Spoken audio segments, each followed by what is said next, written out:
brought you by Silver Pumps and Motors. Top quality और consistent performance के लिए सिर्फ सिल्वर पंप्स नाम याद रखना। నోటికొచ్చినట్టు మాట్లాడితే ఊరుకునేదే లేదంటూ వైసీపీని హెచ్చరించారు మంత్రి గుమ్మడి సంధ్యారాణి. చంద్రబాబుపై మాట్లాడేటప్పుడు నోరు అదుపులో పెట్టుకోవాలన్నారు ఆమె. అసెంబ్లీకి రావాలనిపిస్తే రండి, లేకపోతే రాజీనామా చేసి వెళ్లిపోండి అన్నారు. సొంత తల్లిని చెల్లిని బయటికి నెట్టేసిన మీరు ఈరోజు నీతులు చెప్తున్నారు అంటే ఆ నీతులను ఏమనుకోవాలి? అసలు ఇవి నీతులా? మీరు గత 5 సంవత్సరాలు బూతులే మాట్లాడారు.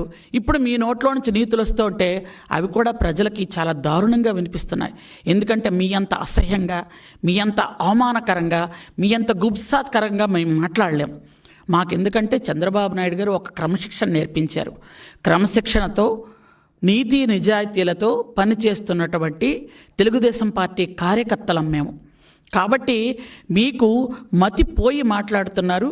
మీకు అసెంబ్లీకి రావాలి అనిపిస్తే రండి, రాకూడదనుకుంటే రాజీనామా చేసి పొండి. అంతేగాని చంద్రబాబు నాయుడు గారిని ఇంకొకసారి నోటుకొచ్చినట్టు మాట్లాడితే మొన్నసారి 11 సీట్లతో బయటికి గెంటేశారు.